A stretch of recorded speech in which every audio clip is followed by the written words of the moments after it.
পুলিশকে আঙ্কেল ডেকেও শেষ রক্ষা পায়নি ইফাত।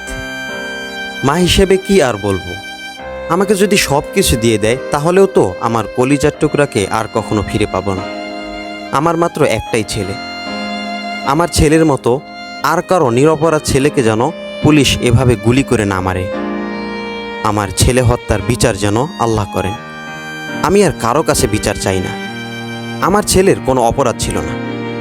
গুলিবিদ্ধ একটা ব্যক্তিকে রাস্তায় পড়ে থাকতে দেখে হাসপাতালে নিয়ে যায় সে।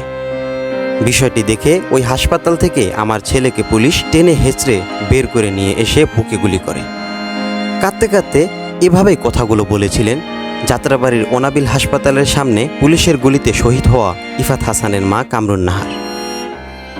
গত 20শে জুলাই ঢাকায় পুলিশের গুলিতে নিহত হয় ইফাত হাসান।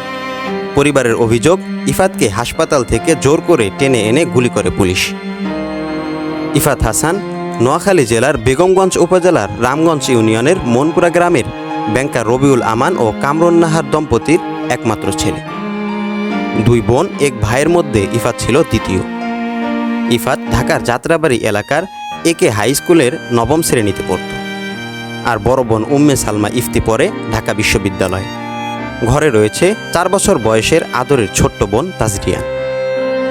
ইফাতের মা জানান তার স্বামী উত্তরা ব্যাংকে চাকরি করতেন। 2022 সালের জানুয়ারি মাসে তিনি মারা যান। স্বামীর চাকরির সুবাদে পরিবার নিয়ে ঢাকার যাত্রাবাড়ি এলাকায় ভাড়া বাসায় থাকতেন। স্বামী মারা গেলেও শুধুমাত্র ছেলে ইফাত ও মেয়ে ইফতির পড়ার সুবাদে তিনি ঢাকায় থেকে যান। কান্নাজড়িত কণ্ঠে নিহত ইফাতের মা বলেন, আমার ছেলে অনেকবার পুলিশকে বলেছিল, আঙ্কেল এ এলাকায় জীবনেও আসবো না, কখনো আসবো না, আমাকে ছেড়ে দেন। কিন্তু পুলিশ শোনেনি। তারা আমার ছেলের বুকে গুলি করে বুককে ঝাঁঝরা করে কুকুরের মতো রাস্তায় ফেলে চলে যায়। তিনি আরও বলেন, শনিবার দুপুর আনুমানিক 12:30টার দিকে ঘুম ভাঙে ইফাতের। হাত মুখ ধুয়ে দুপুরে বাসার বাহিরে যেতে তৈরি হতে দেখে ইফাতকে বাইরে যেতে নিষেধ করি, কিন্তু একটু পরেই চলে আসবে বলে বেরিয়ে যায় ইফাত। কিছুক্ষণ পর হঠাৎ ইফাতের কয়েকজন বন্ধু তার মরদেহ বাসায় নিয়ে আসে। ইফাতের বন্ধুদের বরাত দিয়ে তিনি বলেন, সেদিন সে বাসা থেকে বের হয়ে হাঁটতে হাঁটতে যাত্রাবাড়ি ফুটওভার ব্রিজের কাছে গিয়ে দেখে এক ব্যক্তি পায়ে গুলিবিদ্ধ অবস্থায় পড়ে রয়েছে।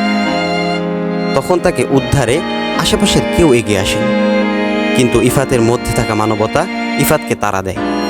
তাই ইফাত এগিয়ে গিয়ে ওই লোককে টেনে পার্শ্ববর্তী ওনাবিল হাসপাতালে নিয়ে যান। বিষয়টি পুলিশ দেখতে পেয়ে ওই হাসপাতালে গিয়ে ইফাতকে টেনে বাইরে নিয়ে আসে। এরপর তার বুকের বাম পাশে একটি গুলি করে। সঙ্গে সঙ্গে ইফাতের দেহ নিথর হয়ে পড়ে। বুলেটের আঘাতে জর্জরিত তার নিথর দেহ পড়ে থাকে রাস্তায়। পরে এলাকার লোকজন ও ছেলের বন্ধুরা তার মরদেহ বাসায় নিয়ে আসে। যারা ইফাতের মরদেহ বাসায় নিয়ে এসেছিল তারাই বলেছে, ইফাত অনেকবার পুলিশকে বলেছে, আঙ্কেল এই এলাকায় জীবনেও আসবো না, আমাকে ছেড়ে দেন, কিন্তু পুলিশ শুনেনি। একজন অসহায় মানুষকে উদ্ধার করে হাসপাতালে নেয়াই কি তার অপরাধ? এ কারণেই আমার ছেলেকে গুলি করে মেরে ফেলা হয়েছে।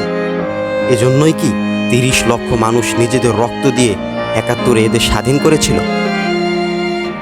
Desk report, news next.